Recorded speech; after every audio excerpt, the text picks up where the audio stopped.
Hello, everyone, and warm welcome to our Matchbook horse racing special, which is all about Cheltenham. The first couple of days we're going to preview in the next hour or so. No less than, actually. We're going to rise to this challenge.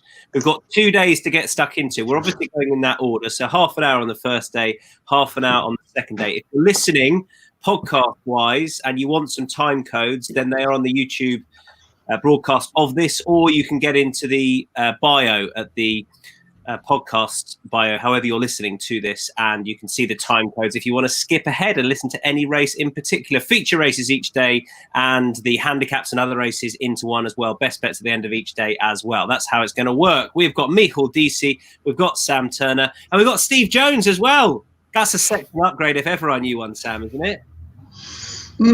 Yeah, maybe, yeah. Don't forget how he got on at his last job, Tom.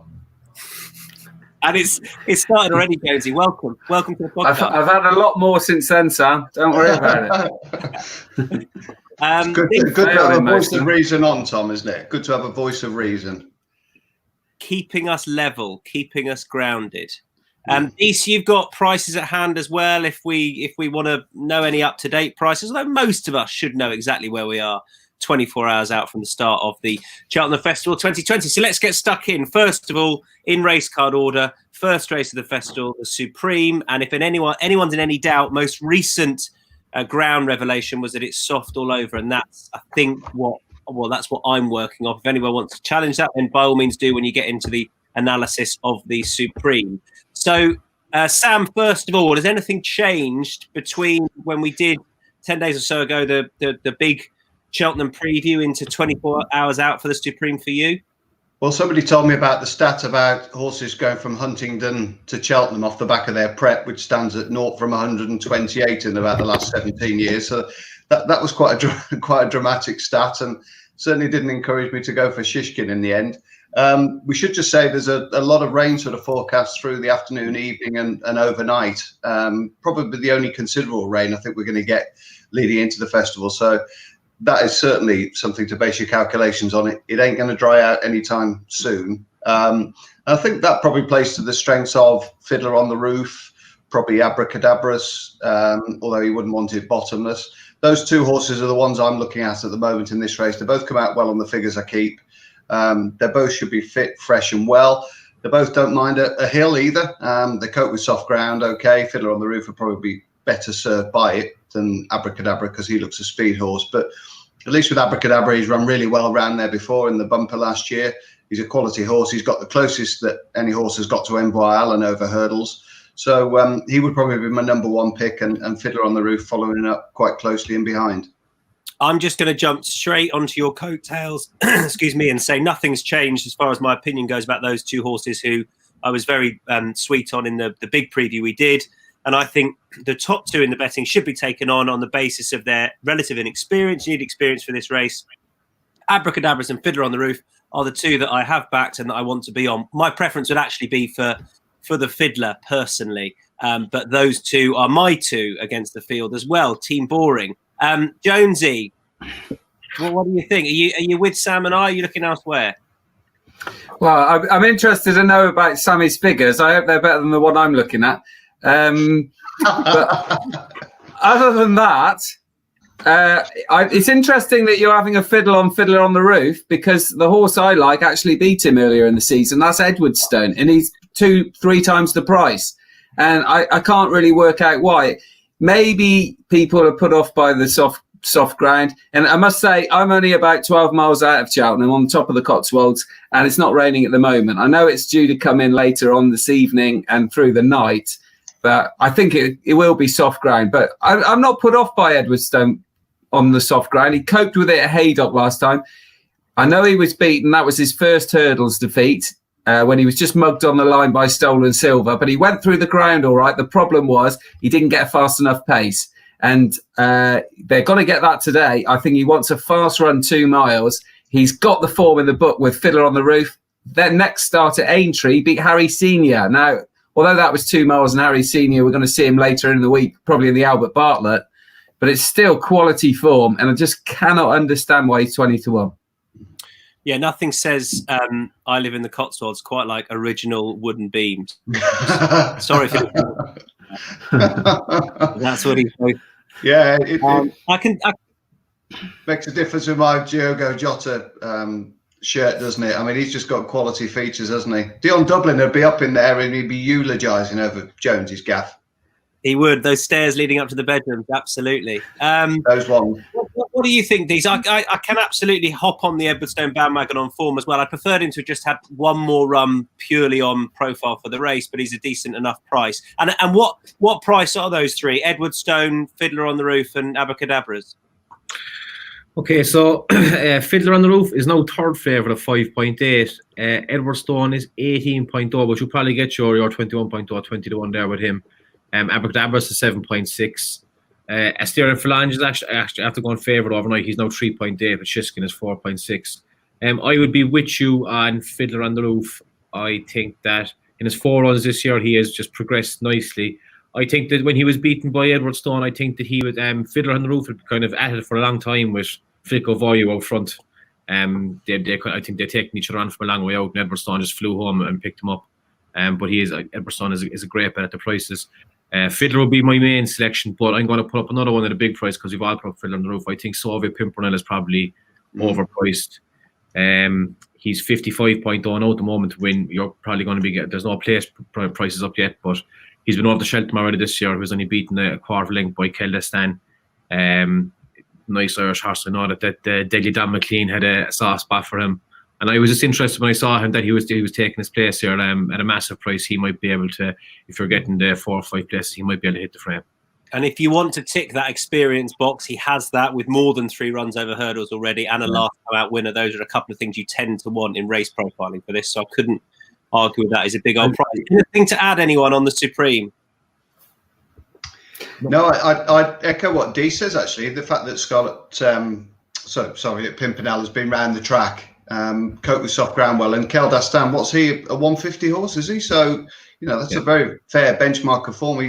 He is an absolutely huge price. Certainly a place and win bet, you would think. So we're all pretty much against the top 2 in the betting there and looking for a bit of value against those 2 Donnelly horses. Right, the Arkle is up next. Tuesday's just a ridiculously good day.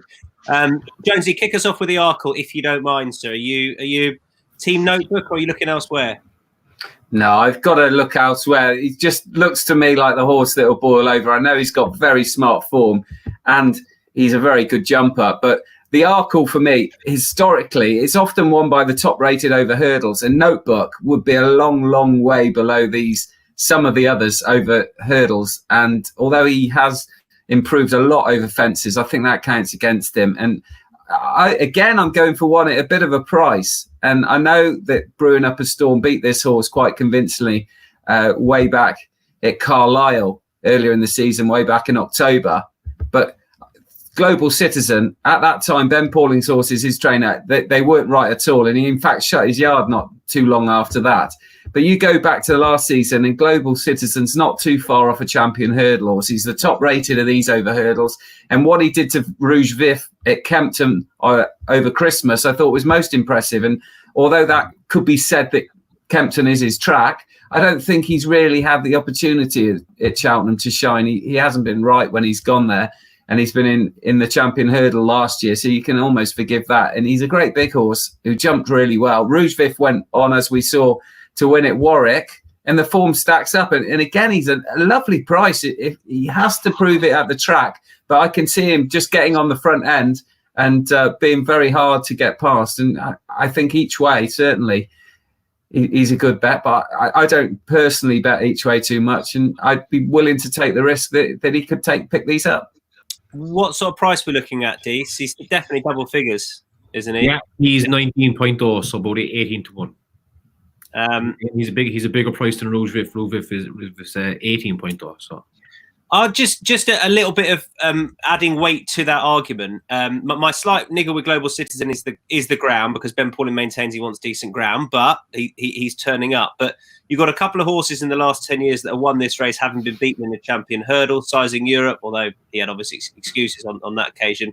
and also Footpad a couple of years ago. It's not necessarily a bad guide. A horse that's got more experience over hurdles and proved themselves a nigh on 160 horse, which Global Citizen has. So I would definitely have a little bit of that 19.0, or I will be personally. Because that's massive. That is. Lads, isn't he a Graham Hick? What's that? Flat track bully. I love Graham Hick. He's my favourite cricketer. He was. Yeah, but he wasn't too clever on undulating tracks when it seemed around a bit. That's true. He hasn't proved himself. You've made that point, Stevie. He hasn't proved himself around Cheltenham. I know, and I suppose on the face of it, he was disappointing in the Champion Hurdle last year. But Ben Pauling maintains that he's never had him right around Cheltenham. He's won round Newbury, isn't he? I mean, I know that's. Mm-hmm. He's got plenty of top class form. If you don't like Global Citizen because he doesn't go on the course, what you're backing Notepad at it's his favourite, because he bombed out last year in one of the novice hurdles. So swings and roundabouts, and Global Citizen's form is a lot better than Notebook over hurdles, and that is the key. Quite often you need class to win the Arkle, and that's what he's got. I think I'd be inclined to afford Notebook a pass on the fact that he wasn't highly rated over hurdles. I mean, he did beat Janadil one day, and he's the type of horse. I mean, you see him against Fakir Dudari at Leopardstown. He is almost twice the size of that horse. So I don't think he was ever going to achieve much over hurdles. I get what you're saying, that it's very much a class angle, and there looks plenty of pace on here, which is more of a concern for me really with Global Citizen than whether he's going to operate on the track or not. I like his jumping. I think he's a tremendous leper, but I would just be worried he's going to get to the front with the likes of Fakir Dudari, Cashback, Mir Bonry, Put the Kettle on. All of those want to go forward. Who do you like then, Sam? I'm going to go Notebook. I'm going to take one at each end probably. I'm going to go Notebook. I think he's wearing earplugs down to the start, and I think that'll help him a little bit. And I'm also probably going to back Brewing Up a Storm, because he's just going to sit quietly off the pace, I would think. Him and Esprit de Large are the two that I can see getting dropout rides. And if they're good enough, which, they've suggested that they might well be, I think one of those two might appear on the scene later on with a chance. Right, Grade 1 winner in there, Esprit de Large, and has been kept fresh for this. Thanks, Steve Jones, for also sniggering with me and being very immature at what Sam said. I appreciate that. We are ridiculous. Dee? Wouldn't expect anything else, would we? No, Dees. I completely missed that there, lads. Something about one at either end. I still haven't made up my mind completely about this race, but I keep coming down on Notebook. I watched back his race against Cashback there on the Irish Arkle, and so he bowled before the race. Had a great battle with Cashback. I mean, they were miles clear of everything else. They did a great old race, and then once they hit the line, they kept going. They nearly went around the track again. Like, I mean, he's just he's a monster of an engine, and he's a brilliant jumper. He won that race by jumping, because Cashback just threw it way down the back. He just hit a few of them, and Notebook always made up a few lengths. I think that he could be just a class above some of these. Even though it's not original, even at his price. I think there's a bit of value in his price at 3.0. I mean, that could look value if he bowls up. Few good horses in there, but I just think what Notebook has done in Ireland is probably better form than anything else that the English horses have done. But I'm not really a patriotic better. I wouldn't be that way inclined, but I just think that he's the best horse in the race. So I'm going to stick with him for a small bit, because it's a skinny price. I think the way we're looking at it, that market again with 3.0 with Notebook at the top of it, none of us seem to be that keen to take the horses or have the horses that he's beaten on side. So it's whether or not something from this side of the Irish Sea is good enough to beat him, or you might just want to be with Notebook. I really wanted to back Cashback, because I backed him the last time and I thought that he ran a cracker of a race, but he's just a bit too free, and I think his jumping will let him down. I might do them in the old forecast tomorrow, but I just think Notebook has him. Let's move on to the Champion Hurdle. And I'll tell you what we might do, Dees. We might get stuck in straight with you and those prices as well. So how's it shaping up market-wise with poor old Coffee Epitant and anything else in there? And are you looking towards the top of the betting or something a bit bigger? So Epitant is at the top of the market at 4.5. Then you have Pentland Hills at 7.6. Selous Emery is 8.6. That's a crazy price. Super Sunday is 12.5. Darver Stars 13.0. Charge is 16.0. Course of Diamond is 17.5, and they're all 20 plus for the rest of them. Love it. I can confess to another poor anti-post bet of having a bit of Selous Emery, thinking that before he won last time, thinking that he'd win and then he'd half in price, and actually he's not that much shorter now. So there you go. Go on, Dees. Who have you backed in the race? You got anything on side? Epitant. I'm been looking at this race for a while now, and everyone is kind of thinking of getting some, a bit of each way value and a bit of Ballyandy. I hope none of you tip Ballyandy, but thinking about that kind of stuff. Like, and I just look at this race. It goes, Epitant is by far the best horse in this race. It's the best form. Getting £7. For some reason, her price is 4.5. The only negative against her, she ran bad at the festival last year, but they've made their excuse for that. They said her flu jab got her. This year, she's been a brilliant jumper. She has beaten good horses twice. I'm tipping another favourite. Like, but I just like, you can go for value in this, or you can go for the winner. I'm going to just put it back the winner with Epitant. She's 4.5. Please, someone go Ballyandy. Anyone? Well, yeah. I wouldn't say. I'm looking to back Ballyandy and Silver Streak, probably place and win, just because they've got very, very solid form in big fields. I agree with Silver Streak. A 17-runner race. It's almost like a handicap hurdle around Cheltenham, where there's going to be plenty of bumping and boring. It's going to be a rough old race, you would imagine. There looks pace on as well up top. Petit Mouchoir, Cornerstone Lad, one or two others that like to make it. That should suit both of those who like to sit quietly at the back, and it should also help Pentland Hills just settle a little bit better than he has done so far this year. I think he has the potential to be, along with Epitant, the best horse in this race quite considerably if the wheels stay on him in the years to come. And I'm going to take a small chance with him here, I think. It's not a race I love particularly. I've been up and down it. I must have spent more time looking at this Champion Hurdle, trying to find an angle in, than any other race at the Cheltenham Festival. But the two outsiders are back, probably, quite large place and small win. Hopefully one of those will run into the frame, and probably Pentland Hills at the top of the market would be my pick. I'm going to back Not So Sleepy. What we got, D? So are we into the 30s here with Not So Sleepy? 29.0. Nah, we'll price up on the day. Yeah, that's the beauty of the exchange. Stick in your offer. Exactly. What I like is I think you want to be up there in this race as a rule. And last time at Newbury, it was an absolute disaster from the start. It went completely wrong. He got bumped at the start. He was never up with the speed. He then made some eye-catching progress, and then he wasn't given too hard a time. Huey Morrison's done it before with Marble Arch. Horse he won at Ascot with, blew out in the Betfair Hurdle, and then finished second in this race. So I think win and place, Not So Sleepy. I think he's a touch underestimated. Steve Jones. Yeah, but Not So Sleepy is one of those that's going to go hard, isn't he? And Cornerstone Lad, another, and Petit Mouchoir. I think they're going to go quite a good pace in this. Big field, soft ground. You're going to need to get home. Like Sammy's jokes, the old ones are the best. And if he wasn't 10 years old, Super Sunday would be very near. We'd be in the top 3, top 2 in the betting, because his form is just rock solid. He beat Bouvardere at Aintree last year. It was over 2.5, but he's got plenty of 2 mile form. He was second to Bouvardere at Punchestown last spring. When Petit Mouchoir, Apples Jade, Somerville Boy, Melon, they were all behind him. His form is rock solid. He's got the course form. He was second in the Stayers Hurdle. Oh, he must be slow then. Well, it didn't stop Annie Powell coming back and winning the Champion Hurdle. And in a really open year, I was hoping he might be a crazy price, but with that sort of form, he's not going to be. What was he, 12.5 or something? 12.5, yeah, you'll be expecting a bit bigger than that, really. Who would you expect to finish stronger off a strong gallop in soft ground Champion Hurdle? Super Sunday or Pentland Hills? I mean, it's a no-brainer. No-brainer. I mean, this is. I can see this horse winning the Champion Hurdle. What is it? Sea Pigeon was the last horse in double figures to win. Black and white, that Josie.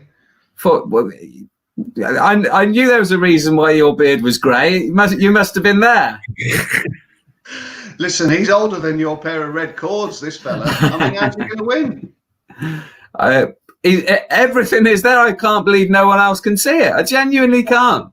To be honest, he has been one of the horses in the last sort of month or so when I think people have gone, oh, it's not the strongest champion hurdle. They've been nibbling away at those big prices, and he has been campaigned differently this year. I feel like they've campaigned him as a sort of fresher horse for the spring at least, and that might just. Well, he's only run once, and it was in the Irish Champion Hurdle, and he's only beaten 5 lengths. Yeah, and he ran really well. It probably wasn't as close to the paces that Honeysuckle in the ones in front of him, but that'll put him spot on. And the more rain tonight, the better. And I can see him being a bit of a plunge horse tomorrow because people are bound to listen to me, aren't they? Exactly. Yeah, without a doubt. Well, I would just say Robbie Powers reported to have got off him at Leopardstown and said that'll put him absolutely spot on. He couldn't have him out the first 3. So there you go. He's won a Coral Cup, hasn't he? He's won a Coral Cup. You know, he's got a similar profile to Ballyandy, really. He's probably achieved a touch more, but Ballyandy's twice the price. Far more in Grade 1s than Ballyandy has. Far more. Anything to add to? We've got Micheál Deasy. He's looking at the top of the market, and then everyone else is looking elsewhere. I feel like all the arrows are lined up against you, Dease. There. Anything else to add on that? No, I'm done. No. Jonesy fancies Super Sunday in case anybody isn't certain on that. His favourite ice cream. Exactly. Let's pick up there. Where I will unfortunately be on the fence. I would love to find a play here, but I can't. Honeysuckle would have to get a fair bit bigger than what she is. Maybe we'll look at the prices now, but she'd have to get bigger than her current price for me to side with her. 3.7 and 1.65 Benny Deji. I mean, I can't really argue that's not. I don't want to lay her, but I don't want to be jumping there and maybe Stormy Island in the place market. But I have no strong conviction as to a betting play in this race. So does anybody want to jump in with how they're going to play it? It did look as though Benny Dadu was going to edge towards even money, didn't it? 48 hours ago. But I think the rain plays to her strengths as well. If that comes in any great force over the next 24 hours, because obviously she just hacked round Gowan on deep ground and beat Penhill as she liked. I think she wins this. I think she's probably one of the best mares I've ever seen in training, to be honest. Would you back her as it is, or would it be a case of a bit thin for me, a bit like my hairpiece? Yeah, fair enough. Deeds? I will be sticking her on the double with Epitaph. Oh, I would love it if Super Sunday just does her on the line. I wouldn't. I would not come away, will you? It'll be the last appearance Jonesy makes on the podcast anyway. Yeah, exactly. Yeah. You'd love it if Not So Sleepy did her on the line. The mind Super Sunday. You're not back in Super Sunday at all. I saw you laughing. You think she'll win these, Benny, did you? I do, and she's actually been backed in since this morning. She was 1.7 something when I started. I looked this morning. I know she's into 1.6.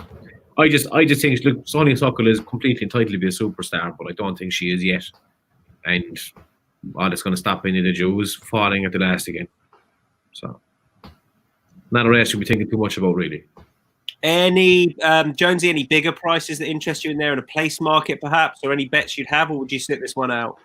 I just think the top 2 are so far clear that to try and find something to sneak into the frame at third, you're looking for something to go wrong with either Benny Dadu or Honeysuckle, and I don't think they will. I think they're just head and shoulders. I think it's going to be a great race. Maybe Lady Buttons might sneak in, but she's just such a grand, tough mare that you can see that happening. But she hasn't got the class of Benny Dadu and Honeysuckle, and I think Honeysuckle makes this a really good race, but her jumping in the Irish Champion wasn't all that great. And although she's unbeaten and going up to 2.5 will certainly help her, and the softer ground maybe help her jumping. I just think Benny Dadu has been there and done it, and it is without doubt the standard setter. And although Honeysuckle could put it up to her, I just don't see it happening. I'm with Sam and Deasy.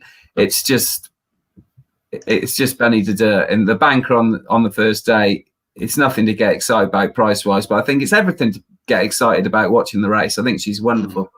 If does anybody or Sam, I know we'd covered this in our early season preview on strategy and things like that. But if anybody's looking at Benny and saying, "Well, I wouldn't back her at 1.65," but having said that, I fancy another couple of favs, so I'll stick her in with them. I mean, is that the sensible option, or if you don't think she's value on her own, do you just leave her out altogether? Yeah, I just think you could probably just sit and watch the race. I mean, there's plenty of 4 to 6 chances run every day of the week, really. So, and it's not as if you haven't got some talented mares in and against her. I mean, I do happen to think she's a bit of a beast, a bit of a monster, but you've got a horse that's sort of unbeaten over obstacles running against her for a brilliant trainer and a very, very good jockey. So it's not a complete walkover. It's just, you're asked to give an opinion. And if she edged back towards, 1.8 and perhaps a touch higher, which you never know, if the early results go the bookmaker's way, they might be keen to get her again. So, just keep an open mind with it, really. But at the moment, the way that she's going in the market, she's too short a price for a peasant like me. Yeah, I'd agree. We're 1.8, 1.85. I'd start to go hello, but she shortened up a good bit. So there we go. Glad we included the mare's hurdle. What about any other bets on the day? Kick us off, Jonesy. You can list off the sort of 3 or 4, or however many you've got in any of the handicaps. We've got the Ultima, of course. We've got the Close Brothers Novices Handicap Chase. We've also got the National Hunt Chase. So any other bets on the day? Best bet of the week for me in the Ultima. Love it. Discorama. Wonderful chance. And the price has collapsed a little bit in recent days. I don't know what it is at the moment. It's about 8 to 1, 9 to 1.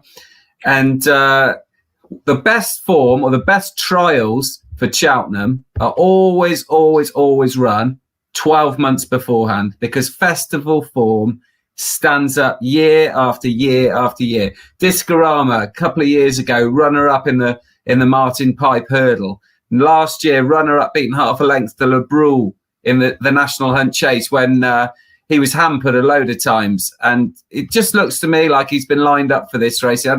He went on last year, of course, to finish second at Delta Work at Punchestown. I mean, that's proper form. And then this season, I think they've had this in mind for him all the time, and ran him over hurdles last time, which 2 of the last 5, I think, winners of the Ultima had their prep over hurdles.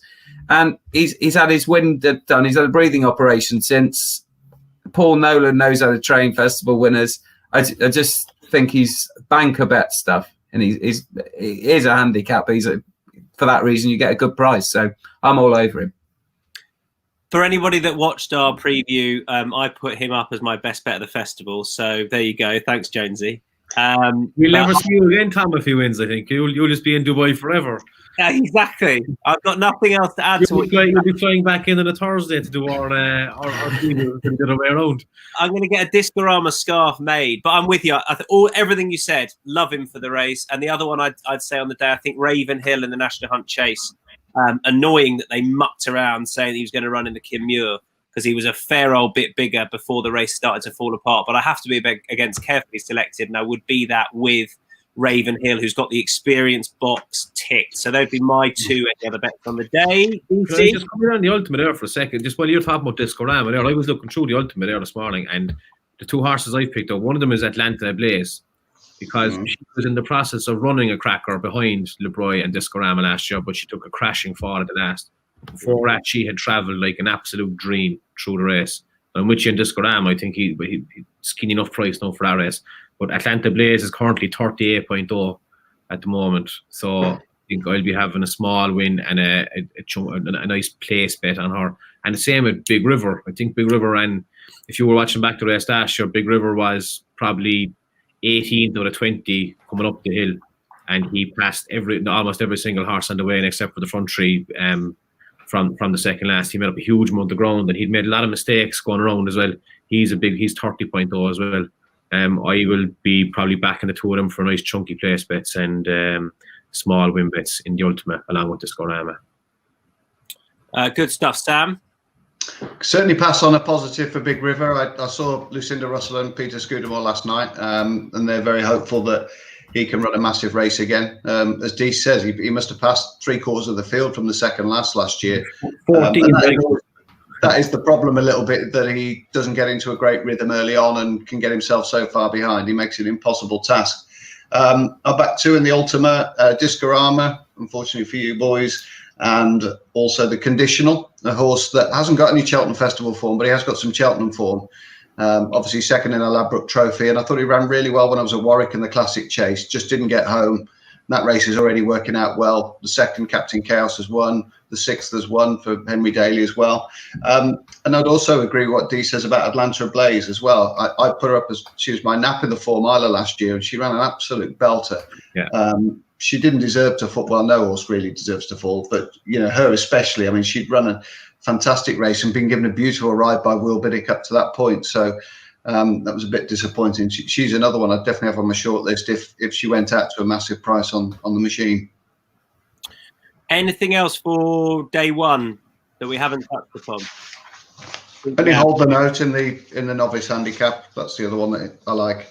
Yeah, I can see that. Jack Shannon was very positive about him a few weeks ago, saying he was just incredibly positive. And I know he's top end of the weight, so it doesn't really matter in that race. And No. they've done it before, haven't they? Hold the Note.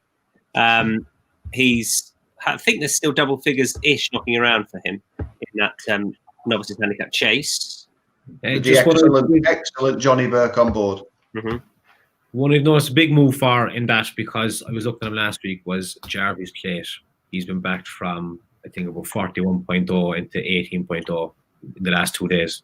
So keep an eye on him in the novice chase as well, handicap chase.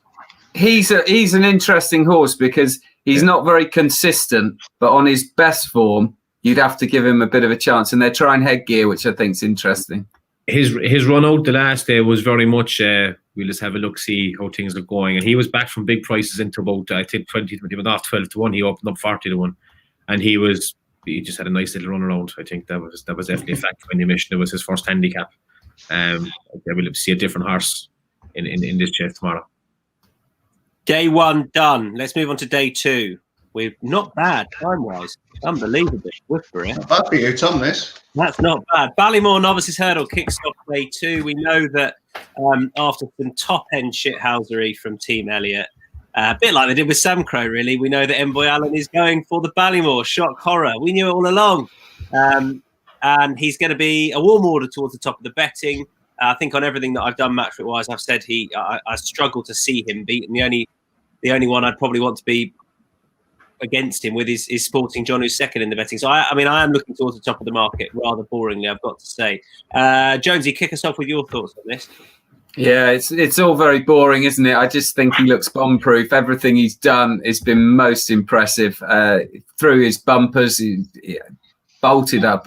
I know it's only 3/4 of a length, but he was well on top when he won the champion bumper at the festival last year. And what he's done over hurdles is as expected, really. Beat good horses and beating them well. I think the Ballymore is always going to be the race, because I'd have taken him on in the Supreme or the champion hurdle, because I just don't think 2 miles is his thing. I think he's much better over 2.5 at this level, and I just can't see how he won't win. And he might be short, but there's a definite case for saying he might be a bit shorter, because Sporting John, he just doesn't have the look of a horse that's streetwise enough for me.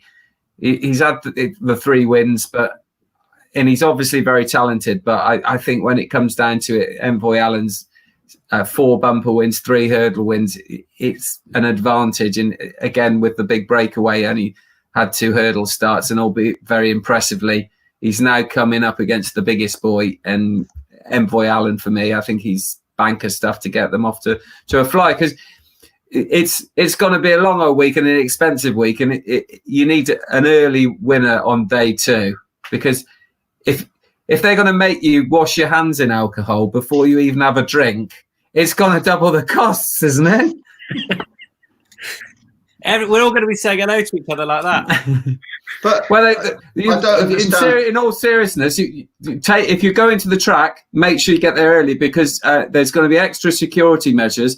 They've drafted in some Labrador puppies, there's sniffer dogs, to make sure no one's dealing any toilet rolls.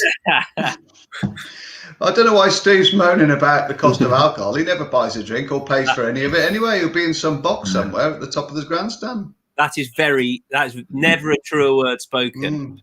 Dees, what are we looking at price-wise for the Ballymore, and who are you with? Envoy Allen is at 2.4. Sporting John is 5.2. The Big Breakaway is 8.8. The Big Getaway is 9.0. Longhouse Pole is 14.5, and it's all about 20s and the rest.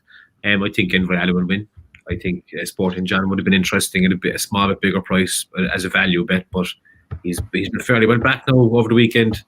I presume that's just people who are looking for value against Envoy Allen. I think Envoy Allen is a beast and has scared away a lot of the good horses that would have given them a race in this. So I think he should win. I wouldn't be too afraid of the Big Getaway or the Big Breakaway. I think they are chasers. They should probably be in the Albert Bartlett. They might need 3 miles of a hurdle race.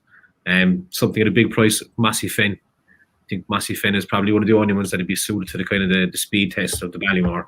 He's 34.0. I could see him maybe sneaking into a place, but it'll be Envoy Allen for me. I think the speed factor here is sometimes underplayed, but you don't half get future 2-milers over fences or hurdles winning this race. So I think that is worth taking on board. Sam, any value against Envoy? My only reservation is if it came an absolute bog over this trip for him, because I think he's got a fair bit of latent speed. You know, and I know a lot was made that Gordon Elliott was probably bullshitting a little bit on about coming back for the Supreme, but I genuinely believe if he thought the ground was very, very deep, he might well have considered it seriously, because I didn't think he was particularly running away from Elixir Donnet and Longhouse Poet when they met at Naas, to be honest. You know, I expected the gap to be a little bit wider at the line than it was, given how well he sauntered into the race. So that might just be him pulling himself up a little bit, and Gordon might have left plenty to work on as well. So there are other factors there that you've perhaps got to take on board. But I think he'll probably win. I think Steve's hit the nail on the head. He's probably just a little bit too streetwise for Sporting John, and that might make the difference in the end. I think Longhouse Poet is the one that I'd be looking at sort of 16, 20 to 1 to sneak into the frame. It's the same form line as Envoy Allen. I think Envoy Allen's price will obviously react to how well Abracadabras, Elixir Donnet, and 1 or 2 others run in the Supreme, really. So if you're on the money a little bit, you might be able to procure a slightly bigger price if Abracadabras goes and wins the first race, obviously. Good stuff. That pretty much ties up a Ballymore, and the RSA is up next. RSA Novices Chase and Champ towards the top of that betting. Copperhead, I mean, he's come down dramatically in price subsequently since they said that's where they're going to go. And some interesting, I thought, Willie Mullins runners in here, because I still thought Allaho had a chance of going for the Marsh, but it looks like this is where he's going to line up. Dees, kick us off with this. I'll give you the price first off first. So Champ is 4.8, Manila Indo is 5.0, Copperhead is 5.7, Allaho is 6.2. Then you have Easy Game at around 12.5. Battle Over Diane is 14.5, and Slate House is 15.5. I'm going for Slate House in this. I think that I think it could be heavy on Wednesday. I can see it coming up softish anyway. I think he's a massive price. I think he's very good form this year. He won on heavy ground in the October meeting. He was going to win. That was the Bet Victor Gold Cup over 2.5 miles, where he came tanking and fell at the last. He's won over 3 since. I don't know why he's such a big price. I think he is very good form this season, and as a value bet, I'd be sticking with him. I think pulling up last time is the I know it was up against older horses or more experienced horses, but I think that's probably leaning into his price a bit. But it's interesting. Do we know if Robbie Power has chosen that way, or is that just Robbie Power is on him yet? Robbie Power is on him. I think it's interesting. He doesn't ride Copperhead. Harry Cobden is on Copperhead. Yeah. And not that I think that's a negative. I just think it's interesting that's the way it goes. Sam, RSA? Yeah, I don't think it's always the best. I know it's a horrible cliche. Not always the best horse that wins this, but the one that really does roll his sleeves up and wants to do it over 3 miles on what's going to be pretty soft ground. I think Manila Indo certainly fits that criteria. He's already beaten Allaho a couple of times. The form of his hurdle win at Punchestown's worked out exceptionally well. If I'm being picky, I would have liked him to have 1 more run over fences, but he looked a natural last time in Navan. He beat a horse that then went and won a Grade 2 by, very comfortably in a strong time, Captain CJ, the 10 up. So I'm going to keep it brief and be with Manila Indo here over Champ. I think the last 22 winners have all finished in the 3 on their previous start. So leaves Champ a little bit to find. I didn't like the way that I know people tried to blame Barry a little bit for that fall at the 2 out in the dipper, but I didn't necessarily. I thought it was just the horse being ignorant myself, and hopefully he's learned from that because he's going to have to in this field. Steve Jones. Yeah, I agree with what Sam's just said. I think it's a big thing that the meetings that Champ would to have his prep racing were called off. So he comes here on the back of a fall where, although he was going to win the dipper, it wasn't his first mistake. He's not a natural jumper for me, and I think there are horses like Manella Indo in Copperhead that are going to be on the front end jumping well, and horses that will stay. And I think these races are won by stamina rather than speed. I get what Deasy's saying, but for me, Slate House is in the wrong race. He should be in the shorter race. I'm not sure he's going to stay a slog in soft ground over 3 miles in the RSA. And I'm with the Tizard other one, Copperhead. I think he's an improving horse. I know when he was winning handicaps, he was very well weighted, but he was winning them pointless. And what he did at Ascot in the Reynoldstown was most impressive. And for me, he just gets on the front end, keeps jumping, keeps galloping. And I think Allaho is in the right race, but I would say 2 runs over fences is not ideal. The same with Easy Game, who was obviously beaten by Forheen last time. And it's a very confused race for me. You can pick holes in nearly all of them, and the one that I think you can pick the least holes in is Copperhead, a progressive, good jumper, stays well and goes on the ground. I think Harry Cobden, if he has picked up a spare, he's picked up a very good one. I'm sure we'll hear Colin on the morning of the race saying, I never had him so well, because I don't think he has, because he is an improving horse. Yeah, 6 of the last 26 winners had run in a handicap en route to this, so that doesn't bother me at all. And I love his battle-hardened qualities. I mean, he hosed up in a Grade 2 last time, which is a better prep for me than Champ's had. I completely agree with everything you said on Champ. Don't like the fact that he fell last time, and he's often made a mistake before. He's opposable as Fav, and I wanted Manella Indo to have another run because I know the horse that won it a few years ago had only had one go for Gordon Elliott, Don Poley, but it's a rarity of that sort of inexperienced build-up. So I'm Team Copperhead through and through. Anything else to add to the RSA? We've got a fair old mixture there. A couple of Copperheads, a bit of Manella Indo, and a Slate House as well. No Champs though, so there you go. Let's move on. You're the original Copperhead. I am. Although I try and do the lighting in here to make it look a bit blonder. Have I got away with it? No, just about. See, looking at it, it's like a game of Guess Who. And when they say, "Has he got a beard?" No. Well, I'm in the frame, aren't I? What about has he got a clue? Oh, yeah. The Champion Chase.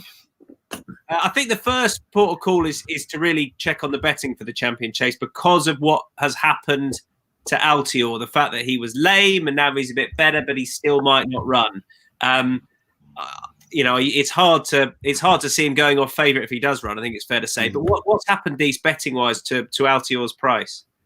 So he's third favourite. Defi Deasy is at top mark with 2.88. Then you have Shacklepour Swat is 3.35. Altior then has been up to 4.0, and Pillar Log is the next in at 20.0. Big prices to rest. And where would you? I mean, you were very much Defi Deasy when we did the couple of weeks out chat that we had on this race in particular. But now he's Fav. Are you still as keen, or would you be looking elsewhere? Yeah, I think he's the winner. I was kind of moving away from there for a while and recently put up one door and they hit a place. But there's only 2 places in this now, so forget about that. I think Defi Deasy, especially if the ground is a bit sticky, if there's a bit of juice in the ground, I think that dropping back to 2 miles, he will just he's the course form and everything else, and I think he's a progressive horse this year. He really, really is. He's acted on heavy ground and at Tingle Creek and beaten on the saw on it, so I'm happy enough for him, although his price is quite skinny. This might be a no-bet race, but I'd be siding with Defi Deasy. Does anybody have a view that now we've got only 7, possibly 6, it completely changes their approach to the race? No, not especially. Although I did do sort of a Maggotty each way double with Politolog in when there was 3 places on offer, thinking that, you know, if something did blow out in the race, he might sneak third. He's best fresh. He was beaten a length and a half by Altior last year. He was the one that I thought, you know, might sneak into the frame. But obviously you have to take much shorter price than he is now. So it's just, you know, just one of those. I think Chacun Pessoa has got the potential to produce a real marquee performance if he puts it all together. 1 or 2 decent jumping judges, including Henrietta Knight, etc., think that he jumps a bit flat, doesn't make the right shape, and that could be a bit of a concern on an undulating track such as Cheltenham. So that is a bit of a concern. I actually think he's got the most natural ability of these, perhaps with the exception of Altior, admittedly, but of him and Defi de Soy. Altior's a very difficult horse to back, isn't he? Although he's fairly strong on the exchange, you know, it is difficult. There always seems to be something following Nicky Henderson around when he come to these big meetings. And unfortunately, it's Altior's turn again this time. Defi de Soy I've got a lot of respect for, and he might just do enough. He's the kind of horse that'll just be smuggled into the race. And you'd imagine he'd be played late and just, you know, use his potent turn of foot. But if I was Chacun Pessoa, trainer and jockey, I think I'd be looking to make plenty of use of him, give him a good clear glimpse of his fences, and I think if he gets over the ditch at the top of the hill, he might take a bit of beating. Jonesy? Yeah, it's a crying shame really with Altior, because it was going to be the race of the festival for me, and now with so many question marks, it's hard to really get all that excited about it. I think Chacun Pessoa for me is the horse that everyone likes to get behind, the hype horse, but he's not really done anything for me to anywhere near Defi de Soy. I think his win against Defi last year at Punchestown was typical end of season form. I mean, don't forget, Defi de Soy had those 2 epic races with Lost in Translation, first of all in the Scilly Isles and then at Cheltenham in what is now the Marsh. So he was never going to really be A1 at Punchestown for me, and Chacun Pessoa put in a performance that suggested he could live with these sort of horses. But I don't know, he was very impressive to a point, Chacun Pessoa, last time when he beat Min at the Dublin Racing Festival. But I don't know, there was something about it that I wasn't convinced about. And although it is a little bit hard to put my finger on it, I just think Defi de Soy's a mile in front. And I wouldn't be at all surprised if Chacun bombed out. And that leads me to think there must be a bit of value in there. I think they'll go a decent pace, and that will set it up for Defi de Soy. The likes of Dynamite Dollars and Bundoran like to get on with it. And when you consider Bundoran beats Go Royal around Kempton at Christmas, maybe he could sneak into the frame. But the fact there's only 2 places makes it a bit difficult. And just for the even split, I'm going to come down with Chacun. I really, just because he's not Fav, I think his performance last time, you could argue, is better than anything Defi de Soy has done this year in beating Politolog, getting weight from Politolog, and then beating the now retired Under So, who I'm not sure has run quite up to his best on his last couple. So I would, it's not a big strong one at the prices for me, but I would team up with Chacun just because I've agreed with Jonesy far too much already.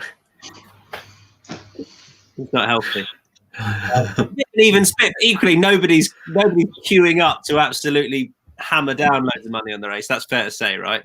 I think it's one of those races, as Steve alluded to. You know, as soon as I started writing, this could be a race of the ages, the news on Altior came through, so it was probably blame me. But you know, it did have the potential to be in the same sort of ballpark quality-wise as, you know, Well Chief, Azertute, Moscow Flyer type of race. You know, we've seen processions in this race in the last 10 years which haven't been particularly healthy, whereas, you know, we're actually looking to see a fantastic heat, and fingers crossed Altior pulls through and he can actually make it, but it is a bit of a concern. Well, would anyone, the last question on this, would anyone back Altior if Nicky Henderson comes out in the morning of the race and says he's fine, 100%, we're happy to run, and he was 3rd favourite? Would anybody, is there a price that he could get to that anybody goes, come on now, this is silly? Yeah, I would. Because there's no way, he didn't want to run him against Surname and he ended up running him, but he won't do that twice in a season. Yeah. So he'll just pull it out if it's not right, he'll pull it out. Didn't Cool Dine win the RSA there for Willie Mullins in 2008 when he was lame? Wasn't that the story about him, that he was completely lame that morning and they ran him anyway, and he won the RSA. This is a good while ago now.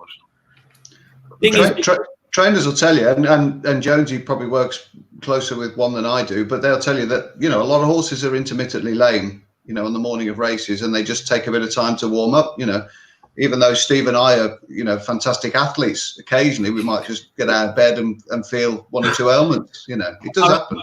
I remember Sir Mark Prescott said, I remember chatting to him at Goodwood, and he said, we were talking about horses that weren't right, and his horses were sick, and he said, yeah, when they're sick, they just don't win. He said they can win when they're lame, but they'll never win when they're sick. That's it. He knows more than I do. I'm not saying go back Altior. Right. Let's move on. Any other bets on the day? And then we've got best bets for day 1 and day 2. So, Sam, kick us off. I knew you were going to come to me. So we got go to Jonesy. We've got Coral Cup, we've got Champion Bumper, we've got the Cross Country Chase. Hey, we've got one more as well. The Boodles. I've already had a bet in the Boodles. Go on, Jonesy. Unfortunately, it doesn't run. It was a French horse called Robert. I can't even remember what it was called. I've tried to erase it out of my memory. So we can't remember the name of the horse that isn't running. This is the sort of stuff you want.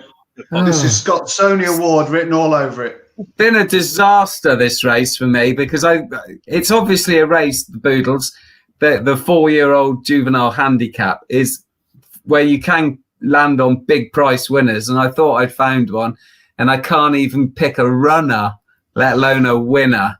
But I think it's got an interest. It seems to have upped the quality year on year, the Boodles, and although, like I say, there's been some big price winners to this, I think now you're getting the quality coming through. And Aramax, I was quite impressed with last time. I know he's at the top of the weights for Gordon. And it'd be interesting to see how they shape up, because Gordon Elliott's got, I think, 3 runners in this. But he would be one that I was quite keen on, Aramax.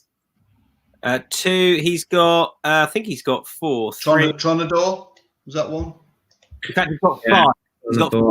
Just on that, this race has a history of the bigger prices from the big yards doing well in it. For that reason, I'm going about Recent Revelations against the one right at the top of the betting. Recent Revelations was probably guaranteed his place in the race last time, whereas Aramax probably had to win to just go up and get in. And I think maybe that just played into the running of the race a little bit. I thought Recent Revelations around about 21.0 was interesting. Anything else on the Boodles? Don't we know the owners of that, Tom? Niall Hannity is involved. Danger. Money goes to money, doesn't it? Exactly. I backed Repetitio in the Boodles for what it's worth. Nigel Hawk's horse, got plenty of experience over hurdles. I'd probably prefer if it was on the other track. This tight track, I'm not sure will play to his strengths because he looks a strong stayer to me. But just go back and look at his form last November when he finished third, 9 lengths behind All Mankind. It's worked out pretty well. You know, Botox Ha, Nordano, Mick Pastor, who's going to get lumps of weight off here. So he's an interesting horse for me, and he's already won at the track as well last time in an open handicap. So I think 20-1 for him with a few places on offer is quite appealing. Dees, Boodles, or anything else? I've had a bet off Palladium in the Boodles. I was talking to Sam about this last week, and he ran the exact same time as I think it was Micheál Deasy at Sandown the last time. He was obviously carrying less weight, but the exact same time to almost a millisecond. I thought he might have a bit up his sleeve, even though he's carrying 11.7 here, and he was about 12.0, so I was happy enough with that. Just 4 for the Boodles, right? Yeah. That's your tri-cast there now. Yeah. And keep an eye on Tronador as well. He's been ridden with an eye to this race for some time. Yeah, I would echo that. He's pretty. What price is he? Quite well found, isn't he? 11, 12, something like Tronador that. is 12.0. Yeah. Oh yeah, he was a big price last week. He was touching 20s last week, but yeah, he's been. I think the preview night circuit got a hold of him, and that was it. Dennis gave him a super ride last time, Tom. Yeah. The other one for me on the day, the only other one is Canardier in the Coral Cup, who I gave a shout out to much earlier on in the old big festival preview we did. But his price is holding up okay. Finished 6th in the race, I think, last year when he was a first season novice. They don't have the best record in the race, but lightly raced horses in their second season do. For all that, that's a weak enough profile point, but I like him for the race on first start for Willie Mullins. Coral Cup or Bumper, anyone else? Lads, Jonesy? Oh, I did try to make head nor tail of the Coral Cup, but I think I'm going to need a bit more time for that. And the Bumper, I mean, if you can't make head nor tail of the Coral Cup, you're struggling in the Bumper, aren't you? So I failed miserably. The line on the Bumper is, where are we about the horse right at the top of the betting being about 3.0 appreciated? Does anybody think that could be a lay job, or where are we with that? I wouldn't be looking to back it at that price, that's for sure. No. I mean, the second favourite in that Leopardstown race bled, the horse of Joseph. So, he had an easier task then. Okay, he lagged up. He stays very well. Obviously, he's already won over 2.5. He's a bit older. If it does become a war of attrition, it's going to suit him. But I think I'd rather look elsewhere than a 2-1 poke, especially with Willie Mullins having such a record of winning with, one of his outsiders in the race. Yeah. Anyone have any fancy for the Glancing Queen? Yes. I was trying to find the stat there about. I know there's very few horses have run in the champion bumper twice, but generally the second time around they have a good crack off it. She's at 22.0. So there was one of Robert Stevens's which ran in those colours, the deer colours. Yeah, I can't think what. Which one? Wasn't it Modus before it was sold? Yeah, I think it was Modus. Yeah, and he was second at sort of 30 or third at 33 or 40 in the second year round, I think. I know it wasn't the champion bumper, but Diamond Harry won that big bumper at Newbury twice, didn't he? Yeah. There you go. So there's a bit of value. She ran really well last year, didn't she, Dees? I mean, that last year's bumper has thrown up 17 individual successes since. Yeah, she was 5th in it last year, and then she went on to win the entry bumper. So not a bad one. One of the owners, Niall O'Farrell, he's had a Royal Ascot winner with Primitivo, so he might have a Cheltenham Festival one. Yeah, there you are. Anything else before we get into best bets? Anything else on day 2? Just keep an eye on those days are gone. The price of him in the Coral Cup, he's after sneaked in at the bottom of the weights, and he's after been backed already today. He's into 15.0. Charles Burns, God love it. Look out! Look out! I wonder if they get over back now on the big stage because of that. But there you go. They often win. Right, let's do some best bets. First of all, we're going to do day 2 best bets. So day 2 best bets.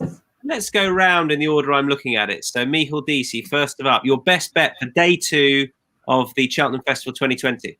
Oh God. I'm going to go for Deafy to sign the champion chase. Fine. Steve Jones, day 2, best bet. It's a day for the short ones for me. Deafy Dessau, Envoy Allen. So I'll go for the longest of the 3, Copperhead. That was going to be mine, right? It might still be. Sam, go on, best bet.